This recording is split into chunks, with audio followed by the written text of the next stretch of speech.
Vamos a graça e a paz do nosso Senhor Jesus. Amém, irmãos? Vamos já com os irmãos um capítulo hoje, né, do Novo Testamento. Hebreus, capítulo 3. Esse é o estudo do capítulo todo. Quem está acompanhando aí, está sendo um vídeo gravado e live simultâneas. A gente fez o primeiro gravado, né? Foi postado em todas as plataformas aí, recentemente. Fizemos a live do capítulo 2 na quinta. As lives são só no Kawaii, né, nas quintas-feiras, 7h30 a 8h30. Quem quiser estar participando. Em louvores e depois pregações, ministrações. Eu mesmo que prego, né? E os vídeos gravados de segunda a sexta tem 2 grandes e 3 shorts. Aqui no TikTok eu só posto os shorts. Nas outras plataformas, Kawaii, Instagram e Facebook, eu coloco o vídeo completo, tá bom? Então vamos lá. Vamos fazer uma pequena oração para a gente estudar o capítulo 3 de Hebreus, se você quiser pegar essa Bíblia de papel. Você que não me acompanha, me chama Matheus. Então vamos lá. Os vídeos não têm hora específica para ser postado. Eu gravo nas horas vagas e posto também nas horas vagas. Porque só que em horários diferentes, em dias diferentes. Geralmente eu posto na hora do almoço, entre 11 e meio-dia, 90% das vezes. Mas pode acontecer de estar outros horários aqui também. Então vamos lá. Pai, que o Senhor venha estar falando conosco, né? Através dessa palavra. Que eu diminua e o Senhor cresça. Que venha ser o Senhor. Assim como foi na cidade de Cesareia, onde foi pregado o Evangelho, muitos creram, muitos converteram. Tinha todo nervosismo, ansiedade, tudo se espalhando. Medo, síndrome do pânico. Venha ser o Senhor acrescentando essa palavra. A palavra está chegando ao nosso cantos do planeta. Todos que precisam, necessitam, né? Não está chegando essa palavra. Em nome do Senhor Jesus. Amém. O título da palavra, né? Versículo 1 ao 4. Jesus é 1 ao 6, né? Perdão. Jesus é superior a Moisés. Então vamos lá. Portanto, santos irmãos, participantes do chamado celestial, fixem seus pensamentos em Jesus, o apóstolo e sumo sacerdote que confessamos. Aqui, né, Paulo falando para a gente ter os pensamentos fixados em Jesus, ou seja, pensar em Jesus. E acrescenta aqui que Jesus é apóstolo e sumo sacerdote, que a gente confessa, né? Confessar é falar com a boca, com a língua. A Bíblia também fala, né? Aquele que confessar que Jesus é Senhor e ressuscitou dos mortos, será salvo. Fala em Romanos. Aqui, Jesus é o nosso sumo sacerdote. Eu expliquei isso na live, né, de capítulo 2. Para quem não viu, perdeu. Na antiga aliança tinha os sacerdotes e tinha um sumo sacerdote. Hoje Jesus nos constituiu reis e sacerdotes, depois que Jesus veio, né?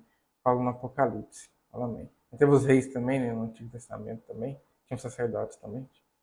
Mas o sumo sacerdote é como se fosse o sacerdote-chefe, né? Geralmente era só um. Na época de Jesus tinha 2, Caifás e Ainás. Ainás. Os 2 que crucificaram Cristo, né? Teve outros sacerdotes também, né? Mas de sumo sacerdote eram os 2 na época. Depois que Cristo é, morreu e ressuscitou, né? Ele virou o sumo sacerdote no nosso lugar. Caifás rasgou as vestes, né? Perto de Jesus.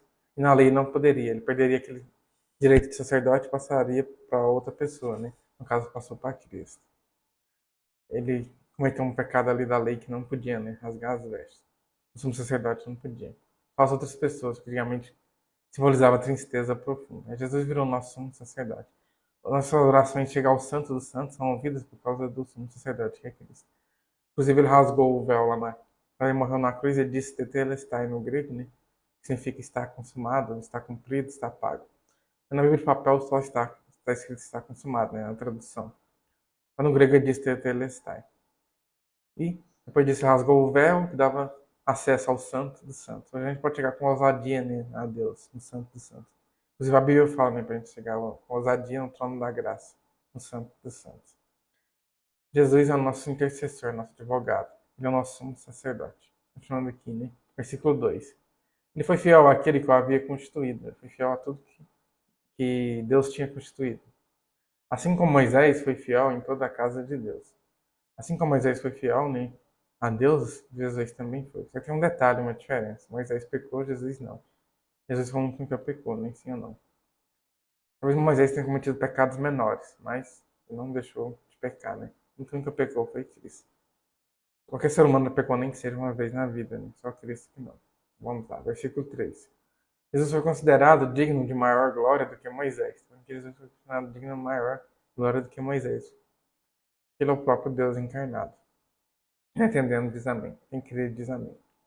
Da mesma forma que o construtor de uma casa tem mais honra do que a própria casa. Jesus é o construtor da casa, né? E tem mais honra que a própria casa. Igual você que é dono de casa, né? Imóveis também. A sua honra é maior, você é maior do que a casa que você tem, sei lá, o bem material que você tem. No caso de Jesus também é maior do que a casa. E acrescenta aqui, ó. Mas pois toda casa é edificada por alguém, mas Deus é aquele que edificou tudo. Toda casa é construída por alguém, sim ou não? Aqui na terra, por os predeiros, né? Aqui no caso foi Jesus que construiu tudo, criou tudo da terra, né? Tudo que nela existe, né? Tudo que nela há. Né? Versículo 5. Moisés foi fiel como servo em toda a casa de Deus. Moisés foi fiel, né? Foi servo na casa de Deus. Vamos continuar. Para dar testemunho do que Deus diria no futuro. Tipo assim, Moisés foi fiel, né? Para que depois Cristo também fosse. Moisés foi para testificar Cristo, né? Tudo que Moisés fez foi para que as pessoas vissem Cristo nele, né? Então, vamos lá. Mas Cristo é fiel como filho sobre a casa de Deus. Essa casa somos nós. Então que a casa aqui é nós, né? Jesus Cristo ele é fiel, foi fiel conosco, para que a gente pudesse ser filho de Deus também. Isso eu vou explicar no capítulo 2. Então vamos lá. Se é que nos apegamos firmemente à confiança e à esperança gloriosa. A gente se apegar, né, firmemente à confiança e à esperança gloriosa de Deus. Que Jesus venceu por nós. Então vamos lá. Advertência contra a incredulidade. A palavra do versículo 7 ao 16, para a gente encerrar. Você é fruto herdeiro das bênçãos de Benjamim. Vou ler os versículos todos, só falo assim para a gente encerrar, para você saber, né, que é o último título da palavra. Então, vamos lá. Assim como diz o Espírito Santo, como o Espírito Santo falou. Então, vamos lá.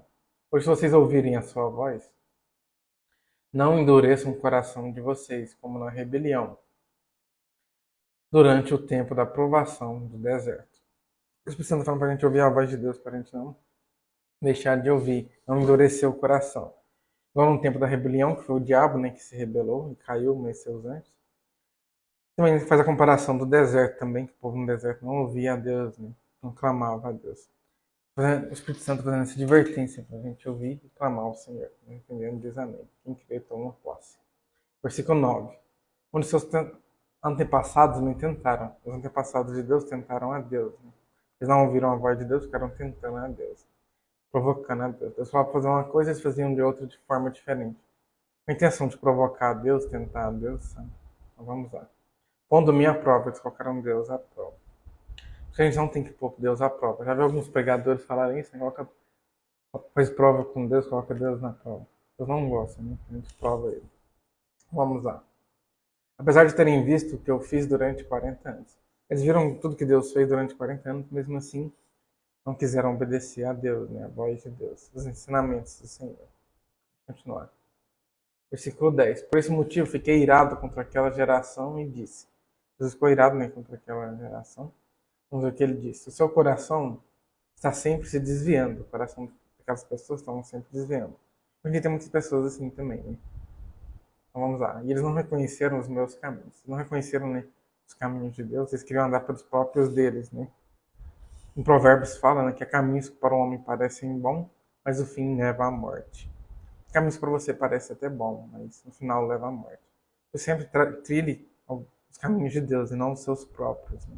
Não o que você acha que é bom, mas assim o que Deus acha que é bom. Através das escrituras sagradas, da leitura, né? Também perguntando para o Espírito Santo, né? Comunhão com o Espírito Santo. Qual caminho ir, qual caminho não ir. Então vamos lá.